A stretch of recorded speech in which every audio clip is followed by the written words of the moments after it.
મોરબીના હળવદમાં ગ્રામ્ય વિસ્તારોમાં વીજળીના ધાંધિયા, આકડેશ્વર ફીડરમાં સમસ્યાને કારણે ખેડૂતો પરેશાન છે. જ્યાં કેડી, ઇંગરોડા અને અજીતગઢ ગામના ખેડૂતો મુશ્કેલીમાં મુકાયા. વરસાદ ન થતા જ્યાં કપાસના પાકને પિયતની જરૂર છે, પિયત સમયે વીજ પુરવઠો ખોરવાતા ખેડૂતો પરેશાન થઈ રહ્યા છે. ખેડૂતોએ હળવદ પીજીવીસીએલ કચેરીમાં હોબાળો કર્યો. સમયસર પાકને પાણી નહીં મળે તો ખેડૂતોને નુકસાન જવાની પણ ભીતિ છે. 5000 વીઘા જમીનમાં કપાસનું વાવેતર કરાયું છે. આકડેશ્વર ફીડર અમારે લાઈન છે. પેલા તો એવડી મોટી લાઈન છે ને, એમાં 5 કલાક કે 3 કલાક કોઈ પાવર રહેતો નથી, બરોબર. અને રોજ ફોન કરવાના, રોજ ફોલ્ટ લખાવવાના, રોજ આવડા હમું કરવા, કોઈથી પાવર રહ્યો નથી, બરોબર. લગભગ ઓછામાં ઓછી 4 થી 5000 વીઘા જમીન અત્યારે કપા હુકાય, એક પણ વરસાદ થયો નથી. 2 ઝાપટા હારા આવ્યા છે. ખેડૂત એટલા બધા હેરાન છે ને, કોઈ વાત ન પૂછો, બરોબર. 5 દી થયા હજી એક ટીપ ન મારી. અને સિંગલ ફેઝ માં પાવર એવી નથી. સિંગલ ફેઝ તો રહેવો જોઈએ, સિંગલ ફેઝ પાવર નથી રહેતો અત્યારે.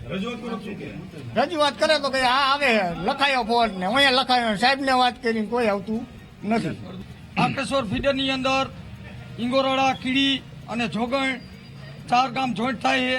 એમાં જે પીજીવીસીએલના ઘણી બધી આ ખેડૂએ રજૂઆત કરેલી છે, છતાં 4-5 દિવસથી આ પાવર આવતો નથી. અત્યારે હાલ સાહેબને પણ રજૂઆત કરી છે તો જલ્દીમાં જલ્દી રિપેરિંગ થાય. અને બીજો એક પ્રશ્ન કે આકડેશ્વર ફીડર રહ્યું એ ઘણી બધી લીડમાં છે, તો આ ખેડૂતની માંગ એવી છે કે અમને સપનામાં જોઈન્ટ કરી દો. અને આકડેશ્વર ફીડરમાં અત્યારે કપા હુકાય 5 દિવસ થયા, પાવર આવ્યો નથી. તો સાહેબોને કહી તો એમ કહે કે તમારે વરસાદ થઈ ગયો હોય, એમ તો એમને બોલાતું જ નથી ને. અમારે અત્યારે કપા હુકાય, હાલો અમારે આડે જોવા.